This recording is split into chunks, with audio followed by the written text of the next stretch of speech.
Po, planifikimi familjar është koncept i gjerë, po në termat të përgjithshme dhe më kuptu thjesht, do ta shtjellonim në këtë aspekt. Në nënkupton që një femër, një qift, të kenë fëmijë atëhere kur ata i kanë rënit, atëherë kur ata planifikojnë. Jo, më ndodhë në një situatë të pa planifikume. E dyta është situata kur prindit duan një numër të caktuar fëmijëve, 2-3, por jo gjinia, dhe e treta që është më rëndësi, distanca nga lindja në lindje. Dikush dënë mi pas fëmijët të zëmë në një kohë më të shpejt dhe me përfundu këtë cikël, ndërsa disa tjerë e mendojnë që është më mirë një kohë më gjatë. Pra, në termat të përgjithshëm, përpos metodave të kontracepcionit që ndoshta do të kemi mundësi mi shtjellun pika të shkurtra, pra është kjo që qifti me zgjedh kohën kur dëshiron me lind, numrin e fëmijëve dhe distancën kohore nga lindja në lindje. Doktor, ju përmendni kohën, po për nga pikpamja mjekësore, a ka kohë të caktuar kur do të ishte më e preferueshme që një çift ketë një fëmijë? Kjo është një pyetje interesante që ta zëm në varësisht të vendit ku jeton edhe kuptohet ndryshe. Për shembull, shpesh studentët mia ku bë këtë pyetje në klasa me student. Kur është mirë që një femër të martohet dhe të ketë fëmijë? Dhe si e përgjithshme, tash ka ndryshuar pak, po akoma dhe të rinia jonë mendojnë që mosha 25 vjeçare është më e mirë. Por në një kontekst tjetër, e njëjta klasë, si kur ishte të zëmë një klasë amerikane ose një klasë gjermane, ata nuk e mendojnë fare që kjo gjë duhet me fillu para të viteve të 30-ta. Pra, sipas vendit dhe kohës vendit ku jeton, është kjo ka ndikimin e vet, por në planin shkencor, ekonomik, na e përkufizojmë që është mirë qifti me nis jetën me fëmijë në një kohë kur i ka rregulluar disa çështje prioritare të tij, për shembull çështjen e shkollimit, nëna mundësisht ta ketë kryer, mundësisht të ketë filluar në spaku një karrierë, ta ketë një punë dhe të mos detyrohet që të zëmë në kohën e studimeve të një shtatzani që mundet me qenë pastaj edhe me komplikime që ndërpres hobin e zhvillimit të saj profesional. Pra, mendoj që sipas rrethanave ndryshme, ndoshta edhe këtu edhe vetë pranoj mirja njësë emisionit me planifikimin familjar, qifti që ka vendosur me lidhje të bashkë, me pas familje, me pas fëmijë, me kriju familjen, është mirë që me pas edhe këtë çështje në diskutime mes vete, se kur është mirë që të kenë fëmijën e parë. Për nga ana mjekësore, a ka analiza që një femër preferohet t'i bëj para se të mendoj një shtatzani? Po, prapë mirë e ke njësë emisionin, çdo gjë shkon me planifikim familjar. Kur planifikon, patjetër që ne thojmë që patjetër që duhet bëni një kontroll rutinë për smundjet ndryshme, eventualisht seksuale, transmetive, për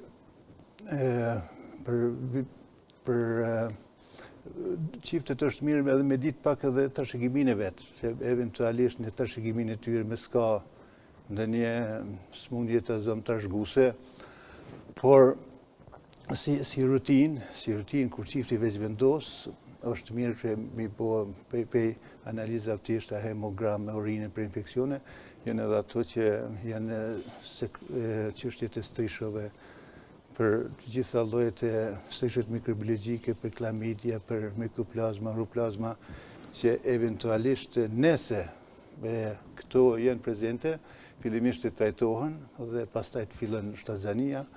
Është mirë më bëjë dhe disa analiza tjera si që janë torçi, para se me fillu shtatzania, që edhe këtu nëse eventualisht ka probleme, mirë është që këtu të kalon pa fillu shtatzania.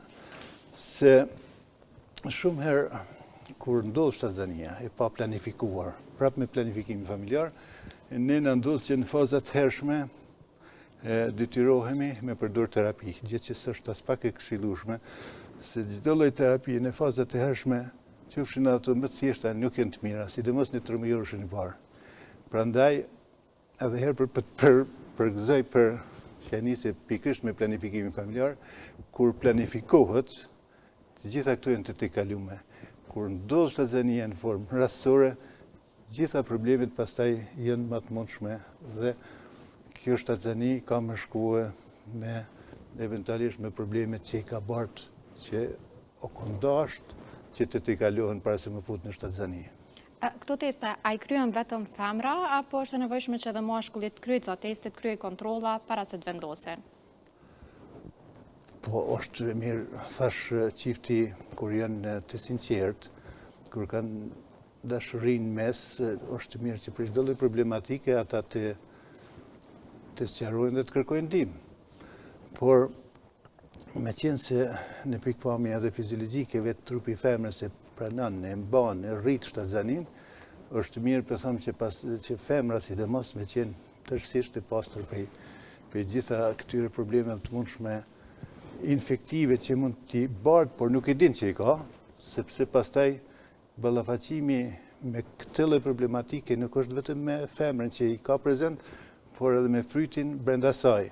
Këtu është domethënë problemi parsor, por pse jo janë edhe tash edhe analizat të azojnë për çështjen e hepatitit, për çështjen e HIV-sit, që është mirë që çiftet që eventualisht e dinë të kalumin e tyre, dyshojnë sa do pak që mund t'i kenë prezent këto lloj infeksionesh, është mirë që paraprakisht mi bo këto lloj analiza dhe me fillu si thosh shëndetin riprodhues dhe jetën bashkëtorë të pastër nga mundësia që të kenë infeksione para se të kenë nisë ose të kenë vendosur me nisë një fëmijë. Ju e përmendet që në varësisht nga kultura e secilit vend preferohet më pas edhe mosha se kur mund me mbet një femër shtatzane kur jo. Sa ndikon mosha në fertilitet? Po patjetër që ndikon. Kur është çështja këtu te mosha, për shembull, na nuk i sugjerojmë në asnjë mënyrë, sidomos siç ka qenë traditë martesat e hershme, dhe rrjedhimisht nga një martesë pastaj shumë shpejt ajo femër ka ngel shtatzan. Nga herë edhe në moshë të mitur. Por ajo minimalja që e ndalën edhe ligji është mosha 18 vjeç.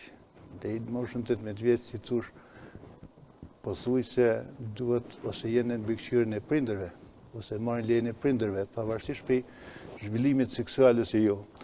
Pra, nga herë ne kemi këtë konceptin, fëmia nuk duhet më rrit fëmijë. Mund të jetë zhvillimi i saj shumë i dukshëm edhe ka ndodhur që edhe nuk ka problem fare, edhe kur ka me shtatzon shumë mirë ka shku shtazania, po ku mbet rinia e saj, ku mbet fëmijëria e saj. Dhe një shtatzani pastaj paprit mas vjen tjetra dhe kështu si thosh një e re, e mitur nga një herë, prej adoleshencës i fillon shumë shpejt këtë jetën familjare me fëmijë dhe si thosh ndër të tjera nadhimet shumë. Kjo re që pavarësisht që tazome ka kriju një familje të shëndetshme, megjithatë veten e ka sakrifikuar shumë. Pra po nisim për atij koncepti që ne sugjerojmë që këto gjërat ndodhin kur një femër, le të themi, e ka arritur atë kulmin e karrierës dhe jo të gjitha, se të gjitha nuk arrihen. Lufta për karrierë vazhdon, por tazojmë shkollimin. Nëse ka nisë një shkollim, minimalisht atë ta ketë krym, që të gjë pastaj në magjistratura, doktoratura të për të themi një diçka ekstra që është mirë, çdo femër mi pas në ambicjet e veta,